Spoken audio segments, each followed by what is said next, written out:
చూస్తా చూస్తా కన్ను మూసుకుని కన్ను తెరిచేసరికి దాదాపుగా 2 సంవత్సరాలు కన్ను మూసుకుంటూ అయిపోయేట్టుగా అయిపోయింది. మొత్తానికి 5 బడ్జెట్లు ప్రవేశపెట్టే అవకాశం రాష్ట్ర ప్రభుత్వానికి ఉంటుంది. అందులో 2 అయిపోయినాయి.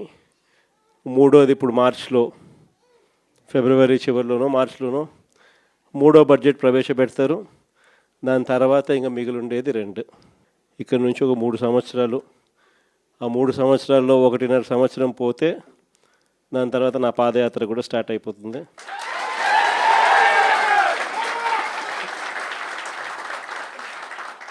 దాని తర్వాత మరో 1.5 సంవత్సరం నేను కూడా ప్రజలతోనే రోడ్ల మీదే ప్రజల్లోనే మమేకమవుతూ ఆ ప్రయాణం కొనసాగుతుంది.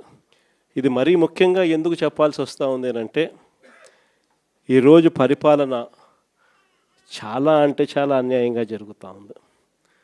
రెడ్ బుక్ రాజ్యాంగంతో ఎక్కడా కూడా ఎవరినైనా కూడా ఏమంటే అది నేను చేసేయచ్చు అని ఖండకావరంతో ఈరోజు పరిపాలన సాగిస్తూ ఉన్నారు.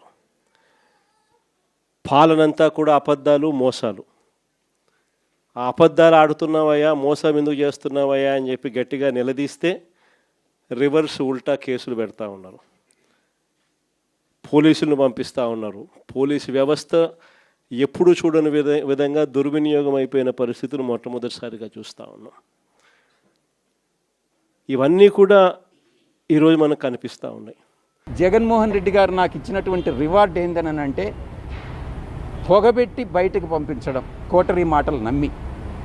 ఇది ఆయన చేసినటువంటి నాకు సహాయం.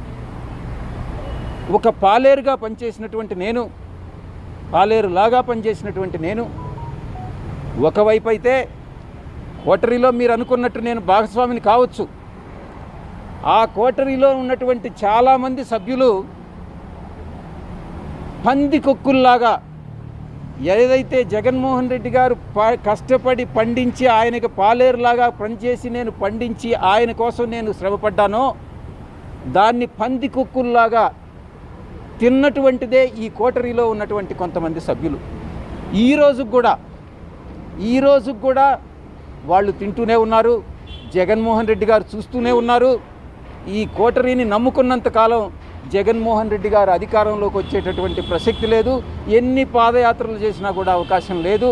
ఆయనకి ఒక రాజకీయ ప్రణాళికాబద్ధంగా ముందుకెళ్తేనే ఆయన తిరిగి అధికారంలోకి వచ్చేటటువంటి అవకాశం ఉంటుంది. మిగతా చాలామంది అడుగుతూ ఉన్నారు, చాలామంది అడిగారు, ఏ రాజకీయ పార్టీలో మీరు చేరతారోనని. బీజేపీలో చేరతారా, జనసేనలో చేరతారా, టీడీపీలో చేరతారా, వైఎస్ఆర్ కాంగ్రెస్ పార్టీకి తిరిగి వెళ్తారా అన్నటువంటిది. నేను ఒకటే చెప్తా ఉన్నా, ఏ పార్టీలో చేరేటటువంటి అవకాశం లేదు. నా రాజకీయ భవిష్యత్తు ఏందనేటటువంటిది నేనే చెప్తాను అని నేను మీ అందరికీ కూడా సవినయంగా నేను మనవి చేసుకుంటా ఉన్నా.